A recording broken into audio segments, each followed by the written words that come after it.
Karmic philosophy ప్రకారము ఏ బీజాన్ని నాటితే అదే ఫలం వస్తుంది. ఒక బీజాన్ని నాటితే ఎన్నో ఫలాలు వస్తుంది, ఇప్పుడు నాటితే కొంత కాలానికి వస్తుంది. సో ఇది మన బేస్ రూల్. సో ఇక్కడ ఏమవుతుంది, ఏదో చేసుకునే వ్యర్థానికి కొంచెమే వచ్చింది. కానీ ఇక్కడ ఏం చేశాను, వర్తమానంలో ఎన్నో ఇంకా వ్యర్థ సంకల్పాలు చేసేసినప్పుడు ఏమైపోతుందంటే వర్తమానం డామినేట్ అయినప్పుడు రోగాలు పెరిగిపోతాయి. సో దానివల్ల ఏమైపోతుంది, పాపపు ఖాతాన్ని పెంచేసుకున్నాం. అలా కాకుండా మనం నేర్చుకున్నట్టు రాజయోగులం కాబట్టి ఇప్పుడు మన దేహాన్ని చూసుకున్నా కానీ దానికి రోగం ఉన్నా లేదు, ఆరోగ్యంగా ఉన్నాము అని అనుకుని చేసినప్పుడు ఏమవుతుంది, వర్తమానం డామినేట్ అవుతుంది. సో అప్పుడు ఆ వచ్చిన పాపపు ఖాతా అన్నది మనకు తెలియకుండానే సమాప్తి అయిపోతుంది. అంటే ఇక్కడ బాబా ఏదైతే మీ భాగ్యాన్ని రచించుకోవడానికి ప్రతి మాట, ప్రతి సంకల్పము, మాట, కర్మ జ్ఞాన స్వరూపంగా, తర్వాత నాలెడ్జ్ఫుల్, చీర్ఫుల్గా ఉండాలని అంటున్నారు. సో అంటే ఇక్కడ మన ఫోకస్ దేని మీద ఉండాలంటే వర్తమానం మీద ఉండాలి. అందుకే ఇప్పుడు ఆయన అవతరించి ఇప్పుడు చెప్తున్నాను మన జ్ఞానాన్ని. సో వర్తమానం మీద ఫోకస్ పెట్టినప్పుడు ఏమవుతుందంటే గడిచిపోయిన గతం యొక్క ప్రభావం పడకుండా ఉంటుంది. మన సంకల్పాలు గనక సమర్థంగా నేను ఆరోగ్యంగా ఉన్నాను అనుకుంటే, అదే గడిచిపోయిన గతం యొక్క పుణ్యం ఖాతా వల్ల సపోజ్ నేను ఆరోగ్యంగా ఉన్నాను అనుకోండి, నా జీవితం ఆరోగ్యంగా గడుస్తుంది అనుకుందాం. సో నా జీవితం ఆరోగ్యంగా గడుస్తుంది అంటే దాని అర్థం ఏంటి, నేను చేసుకున్న పుణ్యమే. సో ఆ పుణ్యం ఖాతా అన్నది, ఆ పుణ్యం ఫేజ్ అన్నది నా జీవితంలో నడిచేటప్పుడు నేను గనక వర్తమానంలో లేని వ్యర్థాన్ని, మన తాబేల్ని ఇప్పుడు ఇక్కడ తీసుకురావాలి, బయటంతా చూసేసి అమ్మ రోగాలు వస్తున్నాయంట, అలా ఉందంట, వాళ్ళు ఇలా ఉన్నారంట, వీళ్ళు ఇలా ఉన్నారు అని చెప్పి ఆ దేహం గురించి, రోగాల గురించి ఆలోచిస్తూ పోయి చేసి, అంటే తప్పుడు ఆలోచనలు, బాబా తాకట్టు వస్తువుకి ఇచ్చిన శరీరాన్ని ఇంకా అంటే సపోజ్ వర్తమానాల సేవకి ఇవ్వకుండా దొంగెత్తులు ఎత్తడము, ఇలాంటివి చేసినప్పుడు వర్తమానం డామినేట్ అయినప్పుడు ఖచ్చితంగా ఆరోగ్యం పాడవుతుంది.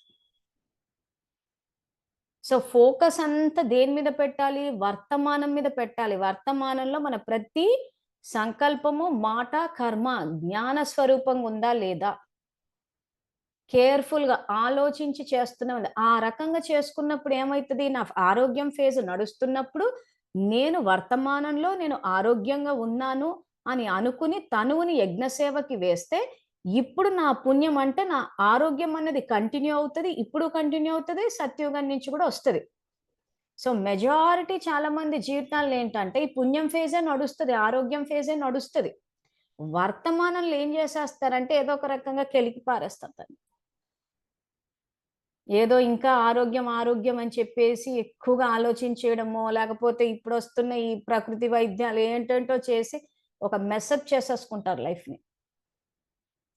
సో ఇప్పుడు ఈ దేహానికి సంబంధించిన ఎగ్జాంపుల్ గనక మీకు అర్థమైతే ఇప్పుడు సంబంధాలకు తీసుకొని రండి.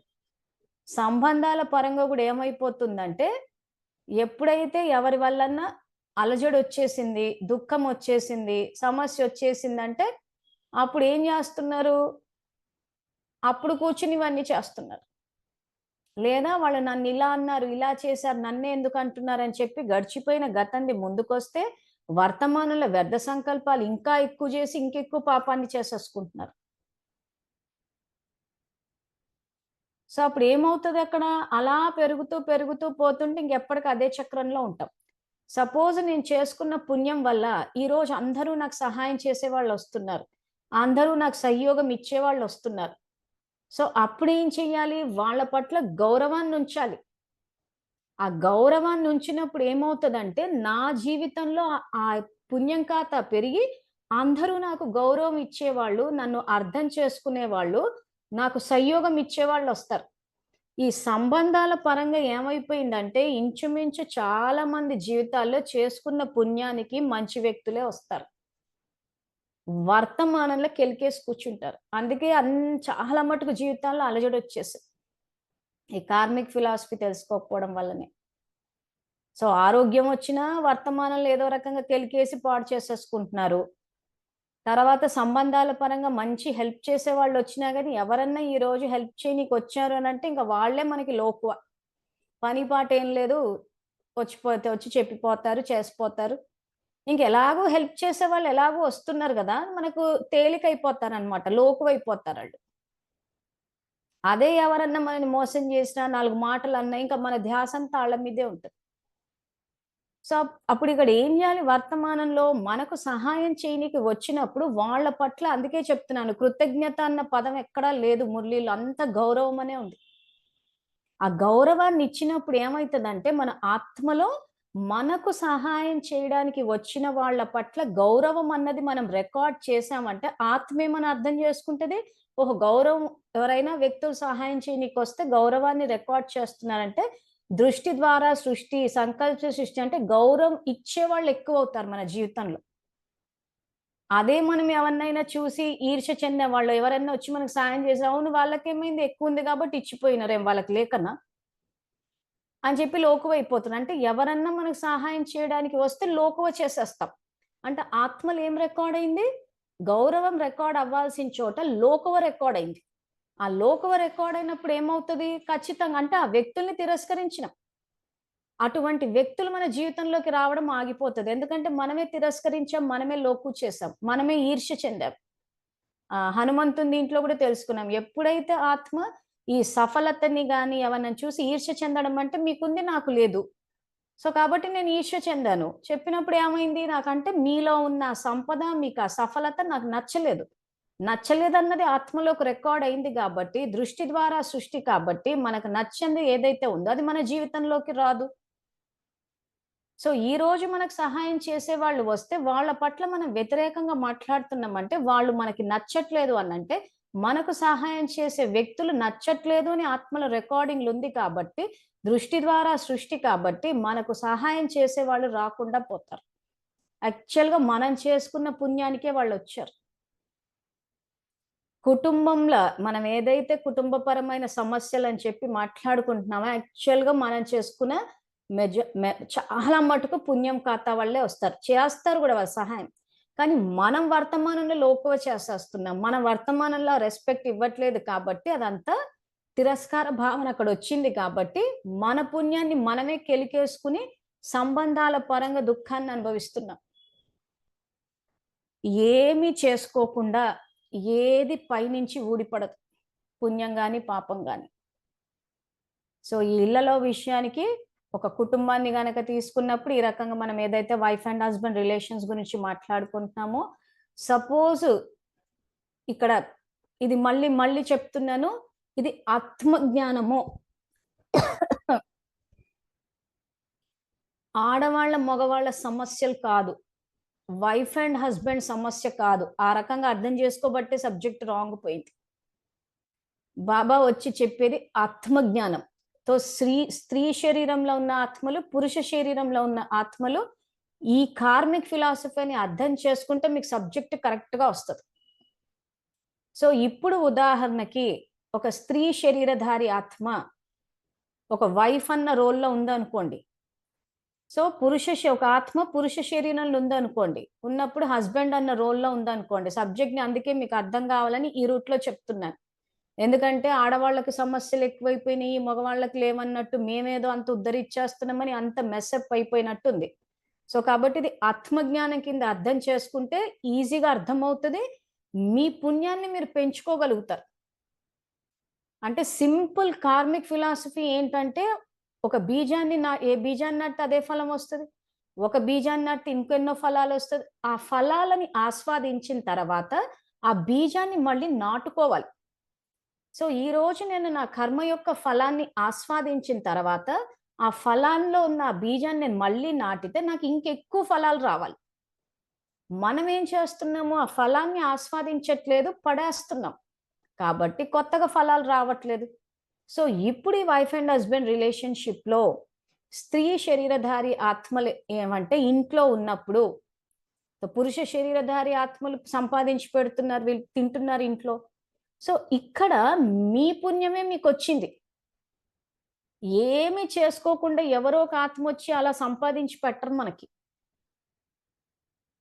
సో, భర్త ఉన్నా సంపాదించి పెడుతున్నా, ఒకవేళ పోయిన తర్వాత పెన్షనొస్తున్నా, ఏదైనా మీరు చేసుకున్న కర్మ యొక్క ఫలం ఇది ఆత్మజ్ఞానం. ఏ ఇద్దరు ఏంటంటే వాళ్ళ జర్నీలో ఉన్నారు. జర్నీలో చేసుకున్న సంస్కారాలు, పుణ్యం ఆధారంగా ఒక ఇంట్లోకొచ్చారు. వచ్చినప్పుడు ఈరోజు మీరు చేసుకున్న పుణ్యానికి ప్రతిఫలంగానే ఒక ఆత్మ ద్వారా పురుష శరీరంలో ఉన్న ఆత్మ ఫాదర్ అవ్వచ్చు, హస్బెండ్ అవ్వచ్చు, లేదా ఇంకేదన్నా దీంట్లో మనకి వచ్చినప్పుడు వర్తమానంలో మీరు గనక గౌరవాన్నిచ్చి, ఆ రకంగా మాట, సంకల్పము, మాట, కర్మ కనుక మీరు మార్చితే మీ పుణ్యం అన్నది పెరుగుతది. అంటే మీరు చేసుకున్న పుణ్యం యొక్క ప్రతిఫలంగా మీకేదైతే ఈరోజు ఇంట్లో కూర్చొని తినే అవకాశం వచ్చిందో, ఈ ఫలాన్ని, ఈ కర్మ ఫలాన్ని మీరు ఆస్వాదించి, మళ్ళీ మీరు సేవ చేస్తూ పోవడం అంటే, ఆ గౌరవాన్నిచ్చి మీరు మీ యొక్క గృహస్థ ధర్మాన్ని నిర్వర్తిస్తే, ఆ ఫలాన్ని మళ్ళీ మీరు ఆస్వాదించి, ఆ బీజాన్ని నాటుకుంటే, మళ్ళీ చేసుకుంటూ పోతే ఇంకెక్కువ ఫలాలొస్తాయి. సో, మీరు చేసుకున్న పుణ్యం ప్రతిఫలం ఇక్కడ వచ్చినప్పుడు, వర్తమానంలో నాకు గౌరవం లేదు, అది లేదు, నన్ను పట్టించుకోలేదు, అర్థం చేసుకో తిరస్కార భావనతోటి మీ యొక్క పుణ్యఫలం యొక్క ఫలాన్ని మీరు ఆస్వాదించకుండా పడేస్తే, కొత్త ఫలాలు ఎలా వస్తాయి? చెప్పండి. సో, ఇవి ఆలోచించాల్సిన విషయం. సో, మెజారిటీ అందరి జీవితాల్లో పుణ్యం వస్తోంది. వస్తే ఏమైంది? వర్తమానంలో దాన్ని చెడగొట్టేసుకుంటున్నారు. అసలు ఈ మధ్య ఆడవాళ్ళని కొంత ఇట్లాగే క్లాసెస్ కానీ చేసినప్పుడు మాట్లాడినప్పుడు ఆడవాళ్ళని ఎవరిని అడిగినా ఇంట్లో పని చేయడం టఫా? డబ్బు సంపాదించడం టఫా? అంటే డబ్బు సంపాదించడమే కష్టం అంటున్నారు. సో, ప్రతి స్త్రీ శరీరధారి ఆత్మకు తెలిసి ఈరోజు ఎవరెవరైతే ఆ భార్య అన్న రోల్స్‌లో ఉన్నారో, మరి డబ్బు సంపాదించడం టఫ్ అని తెలిసినప్పుడు, ఆ డబ్బు సంపాదించే శ్రమ ఏదైతుందో ఈరోజు మీ జీవితంలో లేదు అనంటే మీకు పుణ్యం వచ్చినట్టే గదా! మీ పుణ్యం మీకు ఎదురుగొచ్చినట్టే గదా! సో, అందుకే ఆ రోజుల్లో పెద్దలు గూడా చెప్పేటప్పుడు పుణ్యం కొద్ది పురుషుడన్నారు. సో, మీరు ఆ రకంగా చేసుకున్నారు కాబట్టి ఈరోజు ఒక ఆత్మ పురుష శరీరధారి ఆత్మ ఈరోజు మీకొచ్చి పెడుతున్నారు. సో, ఇటువైపు నుంచి పురుష శరీరధారి ఆత్మలు సంపాదించినప్పుడు ఇక్కడ స్త్రీ శరీరధారి ఆత్మలు సేవ చెయ్యాలి. ఈరోజు వాళ్ళే సంపాదించొచ్చి ఇక్కడ వీళ్ళు విసుక్కుని పని జేయడానికి టీలు పెట్టే దగ్గర నుంచి, వంట చేసే దగ్గర నుంచి అంటే ఆహ్, అదేదైతే ఆ గృహస్థ ధర్మాన్ని నిర్వర్తించడానికి వీళ్ళు ఇంతగా విసుగు చెంది సేవలు చెయ్యట్లేదు అంటే అనుకూలవతి అయిన భార్య రాలేదని అర్థం. అంటే ఎక్కడో సేవలు సరిగ్గా చేయలేదని అర్థం. లేదా ఒకవేళ ఈ భర్తకి ఒకవేళ పూర్వజన్మ పుణ్యఖాతం అంటే ఎక్కడో సేవలు చేస్తే సేవలు చేసే భార్య వస్తది. అంటే ఒక ఆత్మ సేవ చేయనికి వస్తది. సపోజ్ ఉందే అనుకుందాం పుణ్యం. కానీ వర్తమానంలో అహంకారంతోటి ఇంట్లో వీళ్ళు చేసే సేవలకి ఇదొక పనే కాదు అన్నట్టు మీరు పొద్దంతా ఏం చేస్తున్నారు ఇంట్లో? ఈ మాత్రం తెలీదా? చెయ్యదా? అనేసి వీళ్ళేమంటున్నారు మేము హర్ట్ అయిపోతున్నాం అంటున్నారు. సో, ఈ పురుష శరీరధారి ఆత్మలు పూర్వజన్మలో చేసుకున్న సేవ యొక్క ఫలితంగానే ఈరోజు అనుకూలవతైన ఒక భార్య సేవ చేయడానికి వచ్చినప్పుడు గౌరవాన్నిస్తే అప్పుడు ఇంకా పెరుగుతది. అలా కాకుండా సేవలు చేసినా గాని లోకువ చేసేసి అంటే తేలిగ్గా తీసి పారేసి ఇండ్లల పడుంటారు ఈళ్ళు. మేం తెచ్చి పెడితే సంపాదిస్తే తింటున్నారు వీళ్ళు అని ఈ లోకవ భావనతో చేసి హర్ట్ చేస్తూ పోతే ఏమవుతదంటే ఆ వర్తమానంలో మీరు పూర్వజన్మల్లో సేవ చేయడం వల్లనే ఈరోజు ఒక ఆత్మ వచ్చి సేవ చేస్తుంది. ఒక భార్యాభర్తల మధ్యలో ఏదైతే బాబా స్నేహం అన్నది ఉండాలంటున్నారో ఇద్దరూ కలిసి స్నేహంగా ఉండాల్సి ఆ పనిని విభజించుకోవడం. ఒకరు సంపాదిస్తే ఒకరి ఇంట్లో పని చూడ్డం అన్నట్టు. అదేంటి విభజనలు. ఇద్దరూ కలిసి ఇప్పుడు అన్నీ ఒక్కరే చెయ్యాలి, పెట్టాలంటే లోడ్ ఎక్కువైపోతది. ఈ రోజుల్లో ఉద్యోగాలు జేసేసి, వంటలు జేసేసి నానా హైరాణ పడతా ఉన్నారు. సో, అలా కాకుండా చేసుకున్న పుణ్యానికి ప్రతిఫలంగా ఈరోజు ఏమనేవాళ్ళు అనుకూలవతైన భార్యొస్తే గృహస్థు సరిగ్గా నడుస్తదంటారు. ఎంతోమంది చేస్తూ ఉంటారు. చేసిన ఎప్పుడైతే అంటే మీరు చేసుకున్న పూర్వజన్మ ఫలితంగానే ఈరోజు సేవలు చేసే భార్య వచ్చింది. ఒక ఆత్మ ఆ పాత్రలోకొచ్చింది. వర్తమానంలో మీరు లోకువ చేసేసి నువ్వు ఇంట్లో పడున్నావు, నేను పెడితే తింటున్నావు, చేస్తున్నావు. సో, వాళ్ళు చేసుకుందే వాళ్ళకొస్తుంది గానీ, నేను పెడితే నువ్వు తింటున్నావు. నా సంపాదన మీద బతుకుతున్నావు. నేను చూసుకోకపోతే ఎక్కడికెళ్తావు? అన్న ఈ లోకువ భావన చేసినప్పుడు ఏమైద్దంటే, మీరు చేసిన సేవ యొక్క ఫలం మీరు ఆస్వాదించలేకపోతారు. ఆ తర్వాత మళ్ళీ తిరిగి దాన్ని అర్థం చేసుకోకుండా తిరస్కరించారు కాబట్టి, అది పుణ్యం ఖాతా ఉండదు. ఆ తర్వాత వచ్చే జన్మకి ఏమవుతుంది? స్త్రీ శరీరధారి ఆత్మలకు పురుష శరీరము, పురుష శరీరధారి ఆత్మకు స్త్రీ శరీరం వచ్చేసినప్పుడు ఆ పుణ్యం ఖాతా లేకపోయేసరికి ఆ గృహస్థు నెక్స్ట్ వచ్చేది ఎట్లుంటది అంటే మెస్సప్ అయినట్టు ఉంటుంది. ఎందుకంటే సేవ చేసే భార్య ఉండదు, సంపాదించే మొగుడు ఉండడు. ఎందుకంటే ఈ జన్మల తిరస్కరించుకున్నాం కాబట్టి. సో అందుకే ఈ రోజు గమనించి చూస్తే ఇప్పుడు మా ఇంటి దగ్గర ఇక్కడ కూరగాయలు అమ్మే వాళ్ళు ఉంటారు, అందరు పెట్టుకొని చేసి. సో ఆడవాళ్ళు ఏం చేస్తారంటే పొద్దున్నే 6 గంటలకు వచ్చి పెట్టేస్తారు. అవన్నీ వాళ్ళే మోసుకొచ్చుకుంటారు, వాళ్ళే సర్దుకుంటారు. పొద్దున 6 గంటలకు ఒక టిఫిన్ కూడా చెయ్యరు, ఏం లేదు. అప్పుడే హడావుడిగా వచ్చేసి ఎప్పుడు లేసి వండుకుంటారో తెలీదు. ఏమీ తినకుండా అలా వచ్చేసి కూర్చోవడము. ఒక ఆమె అయితే ఎక్కడో, ఇప్పుడు మేము ఉండేది ఇక్కడ ఈ సుచిత్ర ఇటువైపు అంటే ఎక్కడో మేడ్చల్ నుంచి ఆ తోటల్లో నుంచి ఆ పళ్ళన్నీ బస్సులో మోసుకొని వచ్చి ఇక్కడ మా వరకు తీసుకొచ్చి ఇన్ని పళ్ళు పెట్టుకొని అమ్ముకుని వెళ్తుంటాయి. ఎందుకు వీళ్ళ జీవితాలు ఇలా ఉన్నాయంటే పుణ్యం యొక్క బ్యాకప్ లేదు. ఆ పుణ్యం యొక్క బ్యాకప్ లేనప్పుడు ఏమవుతుందంటే ఇప్పుడు వర్తమానంలో కూర్చుని ఆ రోజు కూరగాయలు పళ్ళు అమ్ముకుని సంపాదించుకుని అది తినడం అంతే. సో పుణ్యం బ్యాకప్ ఉన్నప్పుడు ఏమవుతుంది అంటే పూర్వజన్మలో దాన ధర్మాలు అంటే చేసినప్పుడు అది ఎక్కడి నుంచో ఏ ఆత్మ ద్వారానో వచ్చేస్తుంది. అది తల్లిదండ్రుల నుంచి ఆస్తి ద్వారా సంక్రమించవచ్చు ఆడవాళ్ళకి డబ్బు, లేదా భర్త ద్వారా రావచ్చు, లేదా వీళ్ళ పేర్ల మీద కూడా కొన్ని ల్యాండ్స్ అట్లా ఏదో ఒకటి చేసుకున్న పుణ్యానికే వస్తుంది. సో ఇప్పుడు ఇలాంటి వాళ్ళు, ఇప్పుడు ఈ కూరగాయలు ఈ అమ్మే వాళ్ళు వీళ్ళని చూస్తే వీళ్ళకి ఆ బ్యాకప్ లేదు. వీళ్ళు అప్పుడుకొచ్చి అప్పుడు సంపాదించుకుని అప్పుడు తినాల్సిందే. ఇంకా నేను కూరగాయలు దేనికి పోయినప్పుడు ఒక్కోసారి ఆ కూరగాయలు అమ్మట ఆమె భర్త వచ్చేసితే ఇక్కడి డబ్బులు అని చెప్పి ఇంక ఈమెదాన్ని అడిగి ఈమె పోషించేస్తుంటాయి. ఎందుకు? పుణ్యం బ్యాకప్ లేదు. సో ఆ పుణ్యం బ్యాకప్ లేనప్పుడు వాళ్ళు ఏమైపోతుంది, వర్తమానంలో సంపాదించుకొని తినాల్సి వస్తుంది. సో ఈ రోజు చాలా మంది ఆడవాళ్ళు మేము ఏం సంపాదించట్లేదు, మేమేదో తేరగా తిని కూర్చుంటున్నామని అందరు మా గురించి అనుకుంటున్నారు, మా జీవితాలు లోకువైపోయాయి అని మిమ్మల్ని మీరు తగ్గించేసుకుంటున్నారు. మీరు పుణ్యం చేసుకుని వస్తేనే కదా. ఇప్పుడు వాళ్ళంతా ఎందుకు ఆ రోడ్ల మీద అలా కూర్చుని, అసలు ఆ రోడ్ల మీద దుమ్ము ధూళి ఆ ట్రాఫిక్ వాటన్నిటి మధ్యలో కూర్చుని చేస్తూ ఉన్నారంటే కనీసం వాయుతత్వం యొక్క సుఖం కూడా లేదు అక్కడ. ఈ రోజు మనం ఇళ్లలో కూర్చుని ఉన్నాము. సో ఇళ్లలో కూర్చుని ఉంటే ఎంతో స్వచ్ఛమైన వాతావరణం మనకి. చక్కటి ఫ్యాన్, మనకి ఎండకి ఫ్యాన్లు చల్లేస్తే చేసుకోవచ్చు అంటే వాయుతత్వము మనకి సేవ చేస్తోంది. స్వచ్ఛమైన వాతావరణము, ఏసీలతో కూర్చొని ఉంటున్నాం, ఫ్యాన్లతో ఉంటున్నాం. ఎండాకాలం అయితే చక్కటి కూల్ డ్రింక్స్ దానికి ఎప్పటికప్పుడు మనకి ఫ్రిడ్జ్లో ఎప్పటికప్పుడు తాగొచ్చు.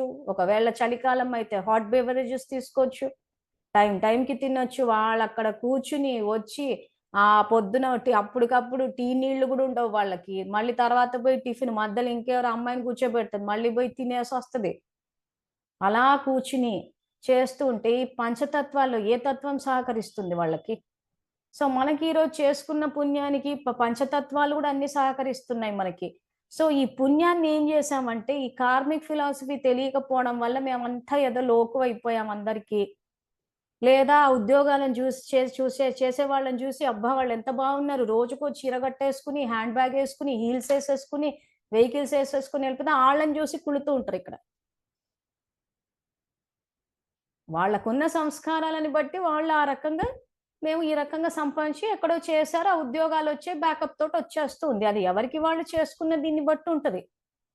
అంతేగాని మనం ఈ జీవితంలో ఉంటే అది బాగుందని ఆ ఉద్యోగాలు చేసేవాళ్ళు వీళ్ళు కూర్చుని తింటున్నారని చెప్పేసి అసలు కరెక్ట్‌గా ఆలోచిస్తే మన జీవితానికి మనమే రచయితలం గదా. సో మా ఇంట్లో ఉండి మేము లోకువైపోయాం. వాళ్ళు చక్కగా రోజుకో చీర కట్టుకెళ్ళిపోతున్నారు, అక్కడ సంపాదించుకుంటారు, అలా బండ్ల మీద వెళ్ళిపోతారు. ఆ తర్వాత అక్కడ ఏసీల్లో కూర్చుంటారు. నెల కాగానే డబ్బొచ్చేస్తే మళ్ళీ షాపింగ్‌కెళ్ళిపోయి బంగారం కొనుక్కొని వచ్చేయొచ్చు. ఇలా ఆలోచిస్తున్నారు అందరూ. సో అక్కడ పోతే అక్కడ కథలున్నాయి, ఇక్కడికొస్తే ఇక్కడ కథలున్నాయి. సో ఇప్పుడేం చేయాలి మరి? ఇప్పుడు ఇదంతా ఎందుకు తెలుసుకుంటున్నట్టు? ఇంత తెలుసుకున్నామంటే ఏదో ఒకటి చెయ్యాలి గదా. సో ఏం చెయ్యాలంటే కూర్చొని అసలు మీకు ఏం జీవితం కావాలి అని ఫస్ట్ ఆఫ్ ఆల్ మీ జీవితాన్ని మీరు పరిశీలించుకుని ఒక నిర్ణయానికి రండి. ఎందుకంటే భగవంతుడు అవతరించే ఉన్నాడు, భాగ్యాన్ని రచించుకోమంటున్నాడు. సో మళ్ళీ సబ్జెక్ట్ అంతా స్టార్టింగ్‌కొస్తే భగవంతుడు ఎప్పుడు అవతరించాడు? అతిలోకి వెళ్ళిపోయినప్పుడు.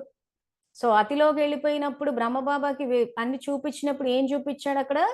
ప్రపంచ యుద్ధాలు చూపించాడు. ఆ తర్వాత సివిల్ వార్స్ అని చెప్పి కూడా చూపించారు. చాలా మంది సివిల్ వార్స్ అని చెప్పి ఇంగ్లీష్ పదాలు వాడేసరికి అది ఏంటో అనుకున్నారు. సివిల్ వార్స్ అంటే ఎక్కడో యుద్ధాలు అనుకుంటున్నారు. సివిల్ వార్స్ అంటే its war within the citizens of the country. వేరే దేశాలతోటి యుద్ధాలు చేస్తే అవి బయట అంటే అంటే అవి ప్రపంచ యుద్ధాలు అన్నారు. ప్రపంచంలో వేరే దేశాలతో చేస్తున్నారు. ఇది దేశం లోపల అంతర్గత గృహ హింస. ఆయన వచ్చిందే అందుకు. అంటే కుటుంబ వ్యవస్థని సరిదిద్దడానికి వచ్చాడు. కుటుంబ వ్యవస్థకి ఏమైందా అని చెప్పేసి మనకు తెలియదు కానీ ఆయనకు తెలుసు. ఆయన లెక్కన ఆ 36 ఏదైతే ఉందో అది అతిలోకి వెళ్ళిపోయింది. సో ఇక్కడ ఆత్మజ్ఞానం లేకపోవడం వల్ల ఏమైందంటే ఎవరికి వాళ్ళు దేహంతోటి అసోసియేట్ అయిపోయారు.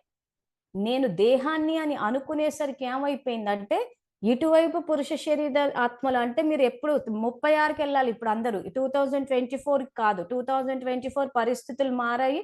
ఎలా మారాయో చెప్తాను. సో బాబా ఎందుకు అవతరించాడు అన్నది మనకు తెలియాలి. ఎందుకు తెలియాలంటే బాబా భోగుల కోసం రాలేదు. ఇంకా మన ఆలోచన విధానం మారాలి ఇక్కడ. ఆయన ఎందుకు వచ్చారు అన్న విషయంలో మనకు అవగాహన ఉంటే ఆయన సహాయం తీసుకుని ఆయన సహయోగం తీసుకుని మనం ఏం మార్చుకోవాలి అన్నదే ఇక్కడ మనకు అవగాహన రావాలి. సో ఇప్పుడు నేను చెప్పేది 36 గురించి. సో 36లో భగవంతుడు అవతరించినప్పుడు నేను అతిలోకి వెళ్తే వస్తా అని చెప్పాడు.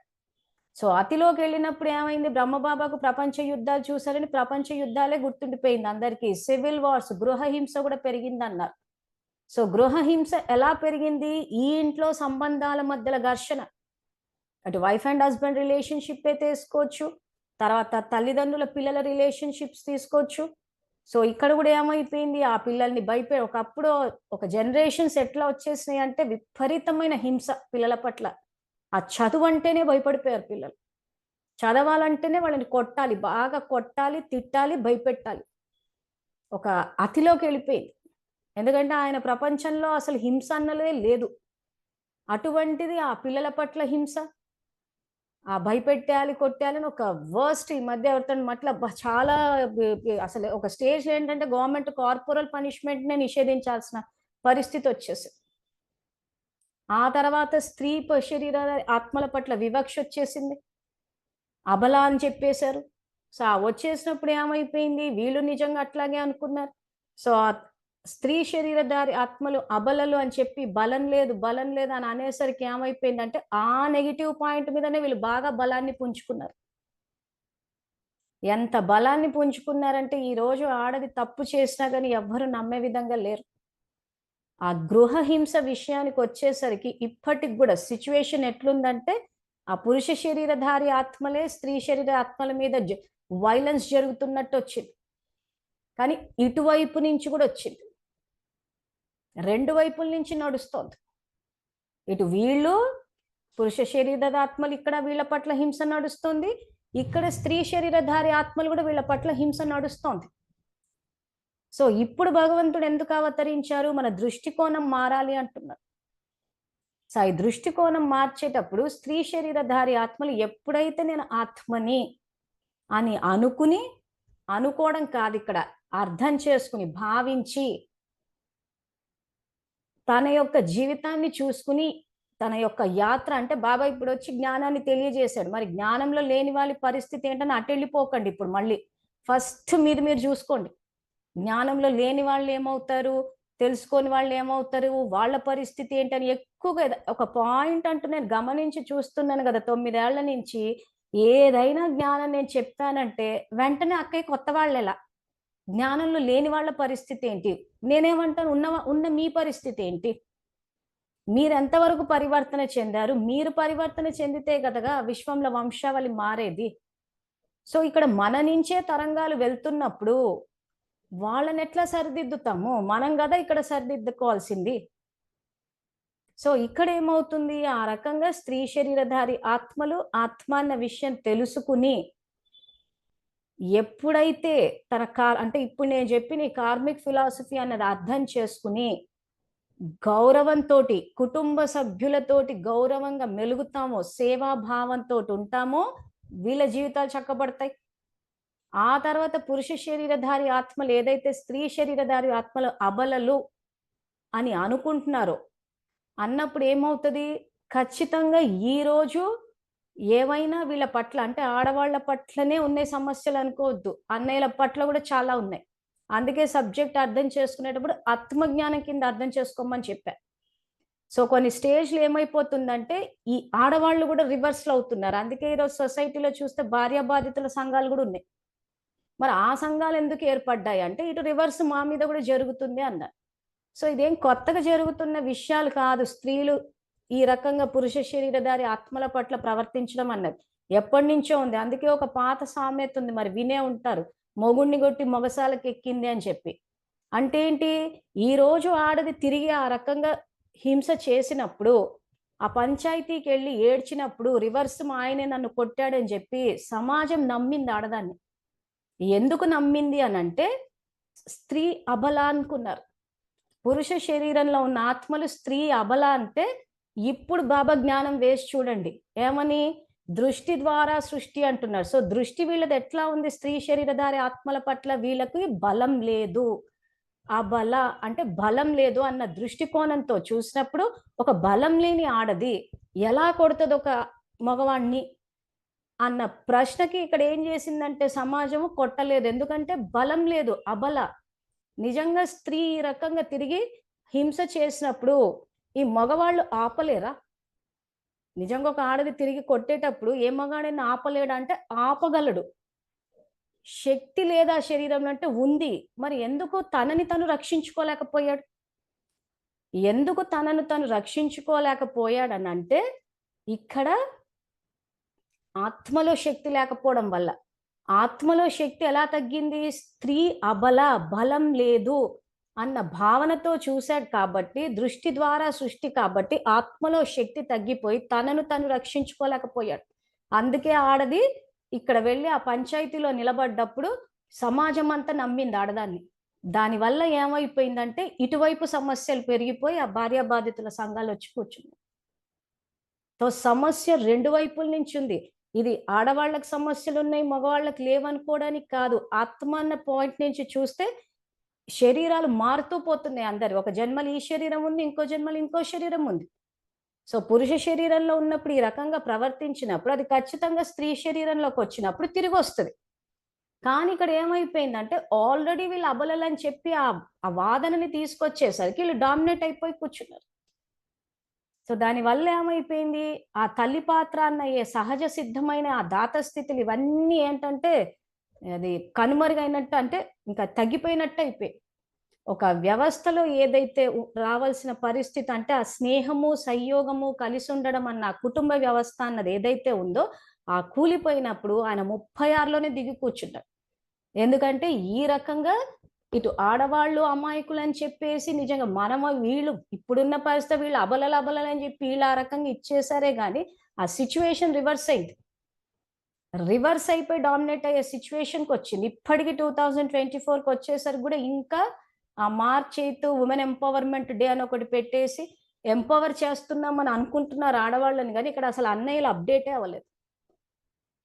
అసలు అప్డేట్ అవ్వాలి గదా! ఈరోజు దృష్టి ద్వారా సృష్టి అంటే ఈరోజు ఆడది అబల అన్న దృష్టికోణంతో చూసినప్పుడు ఖచ్చితంగా ఇక్కడ శక్తి తగ్గుతది.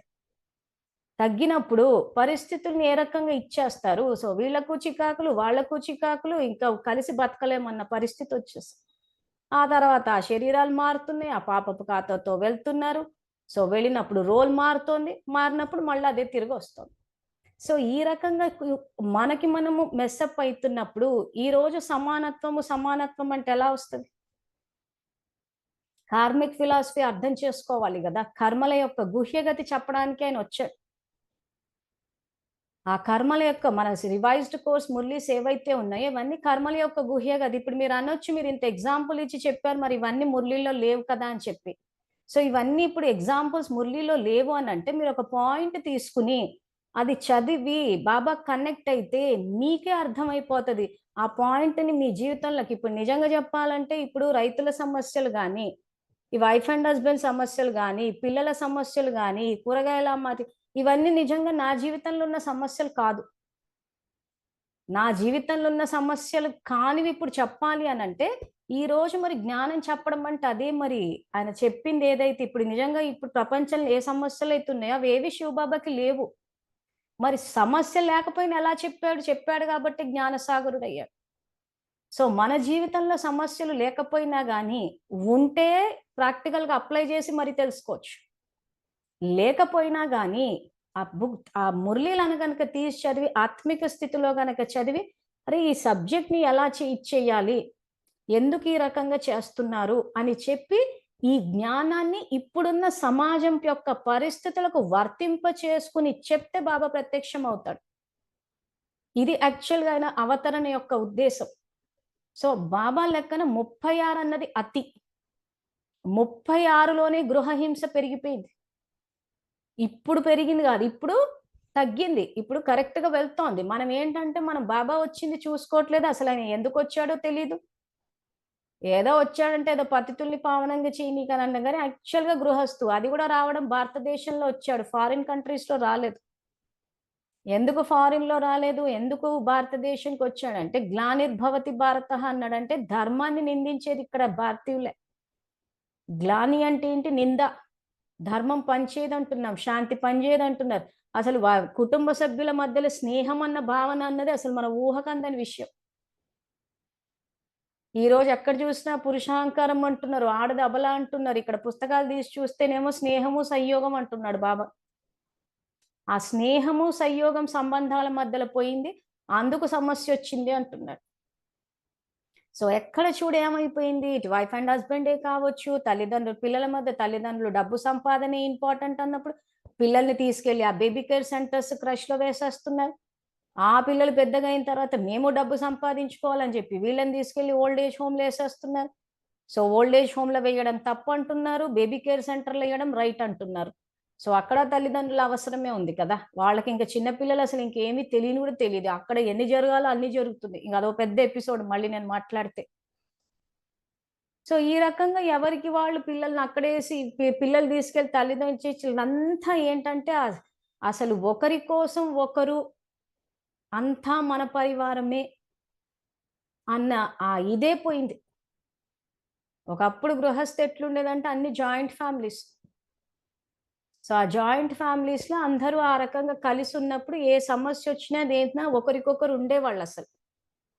ఒకవేళ తల్లి ఏమైనా పిల్లల్ని ఏదన్నా అన్నా, పిల్లలు ఏడ్చినా గాని ఇంట్లో నాన్నమ్మ, తాతయ్య, బాబాయి ఇలా చాలా మంది ఉండేవాళ్ళు. ఆ పిల్లల్ని తీసుకొని ఇంట్లో ఉన్న తాతయ్య పిల్లల్ని తీసుకొని వెళ్ళడం గాని, చెయ్యడం గాని, అంటే ఆ ఎమోషనల్ అప్‌లిఫ్ట్‌మెంట్ అన్నది ఉండేది. ఇప్పుడు అన్నీ ఏమైపోయిందంటే, ఆ స్నేహాలు అవి ఇవి తగ్గిపోయేసరికి, ఆ ఇండివిడ్యువల్‌గా అయిపోయేసరికి, పూర్తిగా బాబా చెప్పిన స్టాండర్డ్స్ ఏవైతున్నాయో, ఆ కుటుంబం మధ్యలో ఏవైతే స్నేహము, సంయోగం అది పూర్తిగా పడిపోయింది. అందుకే ఆయన అవతరించే నాటికి విపరీతమైన సామాజిక దురాచారాలుండేవి. ఆ అతిలోకి మనం already 'water' cinema, 'Gandhi' cinema ఇన్ని సినిమాలేసుకొని చూసాము. ఇంకా ఆయన మొత్తం సినిమా అంతా ఆయనకు తెలుసు కాబట్టి ఆయనకి ఇంకా తెలుసు. ఎక్కడెక్కడ మనం అంతా ఏం చేసుకుంటూ పోయామని. సో, అన్నీ ఏం చేశాడంటే వచ్చి ప్రేరణిచ్చి ఆ చట్టాలేసి, ఆ చట్టాల ద్వారా అన్నీ నిషేధిస్తూ పోయాడు. సో, బాబా యొక్క అవతరణ మీద మనకు పూర్తి అవగాహన ఉండాలి. అది అవగాహన ఉన్న రోజున ఈ ఆత్మజ్ఞానం అన్నది మనకు అర్థమైతే, మన జీవితాన్ని మనము బాబా చెప్పిన విధంగా రచించుకోవడానికి వీలవుతది. ఇంతసేపు ఇంత క్లాస్ నేనెందుకు చెప్పానంటే, మీ భాగ్యాన్ని మీరు తిరిగి రచించుకోండి. భాగ్య రచనా కలం మీ చేతుల్లోనే ఉంది అంటున్నాడు. సో, కార్మిక్ ఫిలాసఫీ అర్థమైందనే అనుకుంటున్నాను. సో, ఇప్పుడు మీ జీవితంలో పుణ్యం వస్తుందా? పాపం వస్తుందా? అన్నది మీకు అర్థమైపోవాలి. సో, పుణ్యాన్ని ఆస్వాదిస్తారు. ఆస్వాదించి మళ్ళీ ఆ బీజాన్ని అంటే మళ్ళీ కొత్తగా కర్మలాచరించి మళ్ళీ బీజాలు నాటుతూ పోతే మళ్ళీ ఫలాలొస్తాయి. మీరు ఆ పుణ్యం యొక్క ఫలాన్ని ఆస్వాదించకుండా దాన్ని తిరస్కరించి పడేస్తూ పోతుంటే కొత్త ఫలాలేవి ఉండవు. మోడువారిపోతది జీవితం. అందుకే కల్పవృక్షం ఇప్పుడంతా మోడువారిపోయింది. జడజడీభూతం అయిపోయిందంటున్నారు. ఎందుకు? ఫలాల్ని ఆస్వాదించట్లేదు. మీద నుంచి పడేస్తున్నారు. సహాయం చెయ్యడానికి వచ్చారంటేనే లోకు అన్నట్టయిపోతుంది. ఎవరైతే భయపడతారో, బెదిరిస్తారో, మోసాలు చేస్తారో వాళ్ళు విలువైపోయింది వాళ్ళకి. ఎందుకంటే వాళ్ళు ఏమనుకుంటారో, ఏమైపోతారో. సో, సహాయం చేయనీకొచ్చిన వాళ్ళతోటి మాట్లాడే ఓపిక ఉండదు. ఫోన్‌లెత్తే ఓపికలుండవు మనకి. టైం ఉండదు. తిరస్కారం తిరస్కారం తిరస్కారం, మన పుణ్యాన్ని మనం తిరస్కరించుకుంటూ వెళ్ళిపోతున్నాం. అంటే బీజాన్ని నాటట్లేదు, మళ్ళీ ఆ ఫలాన్ని ఆస్వాదించాలి. ఈ రోజు ఎవరైనా మనకి మాట్లాడారు, చేశారు, కలవడానికి వచ్చారు, పెట్టారు ఇంట్లో అంటే సమయాన్ని ఇస్తున్నారు. ఈ రోజు ఎవరైనా వాళ్ళ సమయాన్ని మనకు కేటాయిస్తున్నారంటే అహో సౌభాగ్యం అనుకోవాలి. పని పాట లేక చేస్తున్నారు అన్నట్టు మాట్లాడతారు. సో అప్పుడు ఏమవుతుంది, ఎవరు రారు. సో మనకు అవసరం ఉన్నప్పుడు ఎవరు రారు, ఎందుకంటే మనం తిరస్కరిస్తాం కదా. సమయాన్ని కేటాయించారన్న సమయం విలువ తెలిసి ఆ ఫలాన్ని ఆస్వాదిస్తే అందరూ మనకు సమయాన్ని కేటాయిస్తారు. అప్పుడు ఒంటరితనం అన్నది రాదు కదా. సో ఇవాళ ఇప్పుడు ఎంత 9:20 అయింది. ఇక్కడికి క్లాస్ ఆపుతాను. దీనికి సంబంధించి ఏమైనా ప్రశ్నలు ఉంటే అడగండి. రోజు ఎందుకు ఆన్ చేస్తున్నా అంటే ఇంకెక్కడికక్కడ మీరు క్లియర్ చేసుకుంటూ వెళ్ళిపోవాలి డౌట్స్. లో పెట్టేసుకుని చేస్తే మళ్ళీ సబ్జెక్ట్ ఎక్కడో. అలా కాకుండా ఇప్పుడు క్లాస్ అయిపోయాక మీరు చేయాల్సింది ఏంటంటే, ఎలాగో క్లాస్ అయిపోయాక ఇంటికి వెళ్తారు కదా, పరంధామానికి వెళ్ళి కూర్చుని మీ జీవితంలో ఏవైతుందో అది ఎంత పుణ్యం చేసుకుంటే వచ్చారన్నది ఒక్కసారి అవగాహన పెంచుకోండి.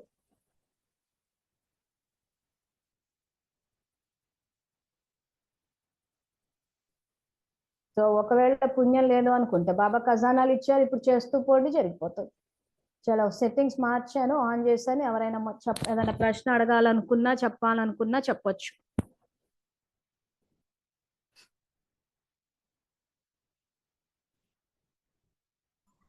ఓం శాంతి అక్కయ్య. ఓం శాంతమ్మా. థ్యాంక్స్ అక్కయ్య, చాలా వాల్యుబుల్ ఇన్ఫర్మేషన్, చాలా బాగా అర్థమైంది అక్కయ్య క్లాసు. Okay, welcome. ఇప్పటిదాకా ఏదైనా మిస్టేక్స్ చేసామో అవన్నీ చాలా బాగా అర్థమయ్యాయి అక్కయ్య. అచ్చా, స్వచింతన ఎపిసోడ్ అయిపోయిందా మీ జీవితంలో? అయిపోయింది అక్కయ్య. నెక్స్ట్ స్టెప్ ఏంటి స్వచింతన అయిన తర్వాత? సేవ ఆల్రెడీ మొదలు పెట్టాం అక్కయ్య. సో ఆ పరిధిలో ఆల్రెడీ సెంటర్కి వెళ్ళే వాళ్ళను మేల్కొల్పాలని చెప్పేసి మొదలు పెట్టాము. నెక్స్ట్ స్టెప్ ఇంట్లో ఏం చేశారన్న ఉద్దేశము. ఇంతసేపు చెప్పింది గృహస్థు గురించి, గృహస్థంలో మీ పుణ్యం మీకు వచ్చిందని. ఇంట్లో ఏం చేశారు పాయింట్? ఇంట్లో వాయుమండలాన్ని అయితే తయారు చేసుకుంటున్నాం అక్కయ్య. ఆల్రెడీ పిల్లలు, అన్నయ్య అంతా పరివర్తన అయితే మాలో మొదలైపోయింది. సో వాళ్ళంతా వచ్చారంటే మీరు చేసుకున్న కర్మలకు వచ్చారా, లే పైనుంచి? లేదక్కయ్య, నేను చేసుకున్న కర్మలకు అనుసారమే ఉంది. యాక్చువల్ గా మంచి వాళ్ళే వచ్చారు, కానీ మన నెగిటివ్ దీని వల్ల ఏమైందంటే ఆ ఫలాన్ని ఆస్వాదించలేక ఏమంటారు దాన్ని, కిట్ పిట్ అయిపోయింది. సర్లే, అదే ఇప్పుడు నా ప్రశ్న అదే. నెక్స్ట్ అంటే ఇవాళ చెప్పింది గృహస్థులో ఇచ్చేసారన్నదే. ఓకే, మీరు మారుస్తున్నట్టు. నెక్స్ట్ ఏదో చెప్పబోయారు, ఏదో సెంటర్ అన్నారు. ఆల్రెడీ సెంటర్కి వెళ్ళే వాళ్ళు పరివర్తన రావాలి. వాళ్ళు ఎక్కడ అంటే డ్రామా రిపీట్ అన్న దగ్గరనే ఆగిపోయారు. ఓకే, కానీ ఇప్పుడు చాలా మటుకు మార్పు వచ్చింది కదా. చాలా మటుకు ఇప్పుడు నాకు వస్తున్న అంటే నేను కాంట్ చేసే మటుకు కొంచెం అజ్ఞానంలో నుంచి బయటపడ్డారు. ఇప్పటికీ ఇంకా మీ దగ్గర నడుస్తోందా డ్రామా ఫిక్స్డ్ రిపిటేషన్ అని? అవునక్కయ్య, సరిపోయింది. అందుకే వీలైనంత మటుకు మా పరిధిలో మాకు తెలిసిన ప్రతి ఒక్క ఆత్మకు మేల్కొల్పాలని చెప్పేసి ఫార్వర్డ్ చేయడము, వాళ్ళకు వీలైతే ఫోన్ కాల్స్ చేసి చెప్పడము, ఏ రకంగా వీలైతే ఆ రకంగా సేవలు చేస్తున్నాం అక్కయ్య. అవును, యూట్యూబ్ అది సబ్స్క్రైబ్ చేసి ఛానల్స్ అది వీడియోస్ ని లైక్ చేస్తున్నారా? ఎందుకంటే అవి అన్ని చోట్ల ఇదవుతాయి, చేస్తున్నాం అక్కయ్య. అందరికీ డిస్ప్లే అవ్వాలి. మీకు ఎవరెవరైతే అందులో టాక్సీ, బ్రహ్మకుమారిస్ అని, తెలుగు మురళి అని ఇట్లా ఏం కొట్టినా ఈ వీడియోలు వచ్చేయాలంటే మీరు ఇప్పుడు పెట్టాలి అవన్నీ. చేస్తున్నాం అక్కయ్య. మాకు ఇంట్లో మా పరివారంలో ఎవరి ఫోన్లు ఉంటే వాళ్ళ ఫోన్లలో నుంచి చేసేస్తున్నాం అక్కయ్య. ఓకే, ఈ గ్రూప్లు ఉన్నోళ్ళు కూడా అందరు చేయండి. వీడియోస్ అన్ని చోట్ల డిస్ప్లే అవుతాయి. మెయిన్ సబ్జెక్ట్ అంతా కల్పవృక్ష జ్ఞానం, డ్రామా జ్ఞానము, లా మేకర్స్ లోనే ఉంది. ఇప్పుడు అక్కయ్య చెప్పినట్టు ఇంకా డ్రామా జ్ఞానం పోలేదు అని అంటే ఎంతమంది ఆత్మలు బాధపడుతున్నారో చూడండి అజ్ఞానంతో. కాబట్టి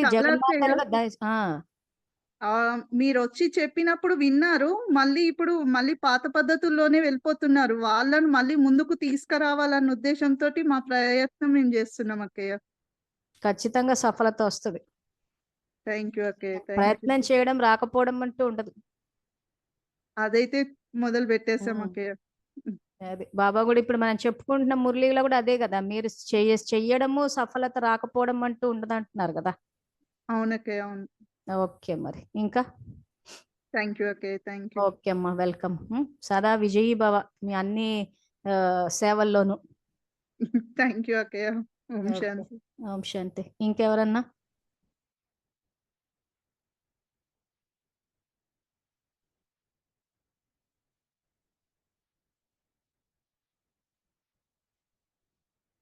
సో ఎవరికి మరి ఏమి ప్రశ్నలు లేకపోతే